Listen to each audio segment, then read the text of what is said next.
Sir जो कार्यकारिणी बैठक होता कौन होता आलोचना सर? आज आम राज्य ट्रक मालिक महासंघर कार्यकारी कमिटी बैठक थी। बैठक रे मुख्य प्रसंग थिला वर्तमान राज्य सरकार जो ट्रक भड़ा धार्य करूना जदिओ हाईकोर्ट दुईटा निष्पत्ति दे सारे वैषयिक कमिटी गठन हो रिपोर्ट दे सारे तेणु ये सब जिनस सरकारी क्षेत्र में न हो पार आम या दृढ़ प्रतिवाद करुँ। आगामी दिन में आप दरकार आंदोलन को जीवु।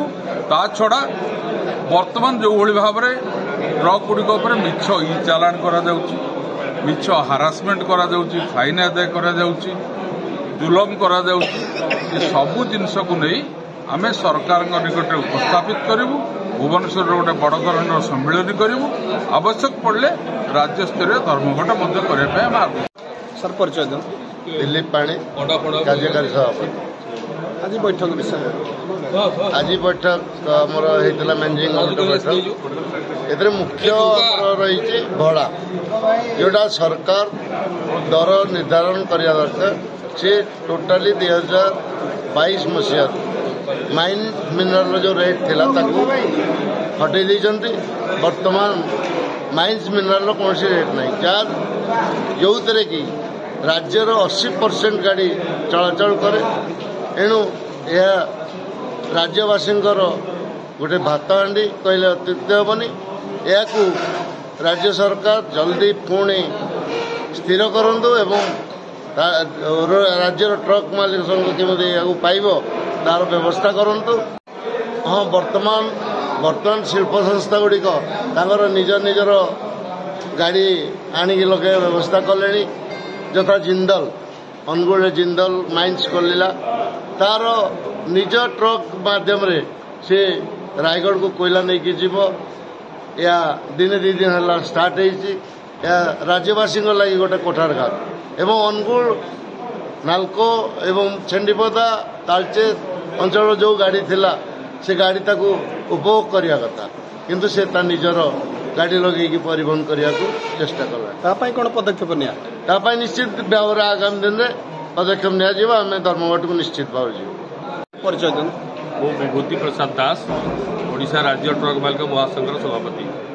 आज जो आलोचना विषय आज आमर मैनेजिंग कमिटी अधिवेशन रे विभिन्न प्रकार गाड़ी मालिक समस्या भाव में आलोचना है एवं आज वर्तमान परिस्थिति में प्रथमटा है डिमांड मिनिमम फ्लाइट रेट जोटा कहती मिनिमम भड़ा धार्य करेगा तो सरकार फिर आम बहुत दिन यहाँ आम अपेक्षित रहीचु और यार कौन समाधान सरकार करूना आमको भ्रूक्षेप कर अनदेखा कर या वर्तमान जो परिस्थिति उपजी BLTD आपड़ GPS ये जिन बहुत संस्था मान सब अच्छा बाहर आसिक अच्छा जो कि गाड़ी मालिक को बाध्य कर सरकारी संस्था मान जो मैंने टेंडर पाई आम चाहूँ यार गोटे जदि ट्रिटमेंट कर योजना अच्छी ताहले सरकार या निज हाथ को नहीं कौन गोटे महासंघ आलोचना कर गोटे दर निर्धारण कर सब गाड़ी ट्रिटमेंट करातु आम यार विरोध करूँ।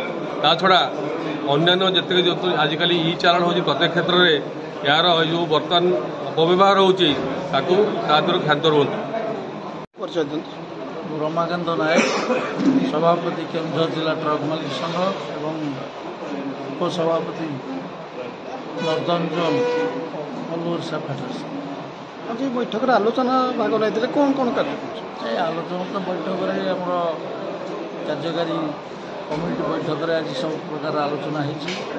विशेषकर वर्तमान केन्दुझर जिलूर पाइपलाइन माल परिवहन होगापी चली बहुत पाइपलाइन कार्य चलती जो कि आईरन सब चलिए आउ गाड़ी मालिक माने सारा राज्य में गाड़ी मालिक निर्भर कर केन्दुझर जिला और कोईटा अंचल से गाड़ी लाइन बंद हो रेलवे बर्तमान माइन्स रू 10-15 किलोमीटर डिफरेन्स जो रेलवे साइडिंग अच्छी से साइडिंग रेल कनेक्शन करने केंद्र सरकार वर्तमान पैसा जोगे देलानी जहाँफल से कार्य हो गले आउ गाड़ी मूल चली पार ना हजार हजार परिवार मैंने भासीजे एवं बहुत अनएम्प्लॉयड स्कीम रे गाड़ी करछंती एवं गाड़ी व्यवसाय उपर बहु लोक बजार घाटू होटेल टू आरंभ करी व्यवसाय सब चलती ये गाड़ी ठप हेले समस्त दाना पानी चलଯିव तेणु आपको प्रतिवाद निश्चित भाव में करने आज महासंघ आलोचना।